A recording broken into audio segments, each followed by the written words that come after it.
শান্তিনিকেতনের পৌষ মেলা একটি ঐতিহ্যবাহী এবং অতি জনপ্রিয় বার্ষিক মেলা, যা প্রতি বছর ডিসেম্বর মাসের শেষের দিকে পৌষ সংক্রান্তির সময় শান্তিনিকেতনে অনুষ্ঠিত হয়। 1894 সালে রবীন্দ্রনাথ ঠাকুর পিতামহ মহর্ষি দেবেন্দ্রনাথ ঠাকুর এই মেলার সূচনা করেন। মেলাটির মূল বৈশিষ্ট্য হল বাউল গান, লোকসঙ্গীত, নৃত্য, হস্তশিল্পের প্রদর্শনী এবং বিবিধ গ্রামীণ সংস্কৃতির প্রকাশ। এখানে দেশ বিদেশের বহু মানুষ জড়ো হন। শান্তিনিকেতনের ছাত্রছাত্রী ও শিল্পীরাও তাদের কাজ প্রদর্শন করে থাকেন।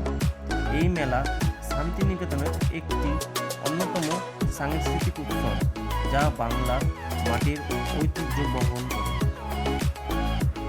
তাই আজকে আমরা চলে এসেছি বোলপুর শান্তিনিকেতনের পৌষ মেলায়।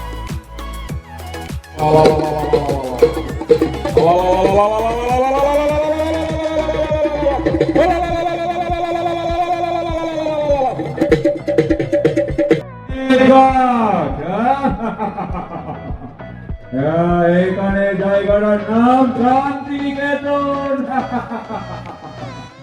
এই দেখ, চারিদিকে বন জঙ্গল, কত বড় বড় গাছ। এখানে দেখ, এই বড় গাছ যদি আমরা কাটতে পারি তাহলে অনেক টাকা পাবো, টাকা। ঠিকই বলেছো, ঠিকই বলেছো। এই গাছ যদি আমরা কাটতে পারি তাহলে অনেক টাকা পাবো, অনেক টাকা। চলো আমরা এখনই এই গাছগুলোকে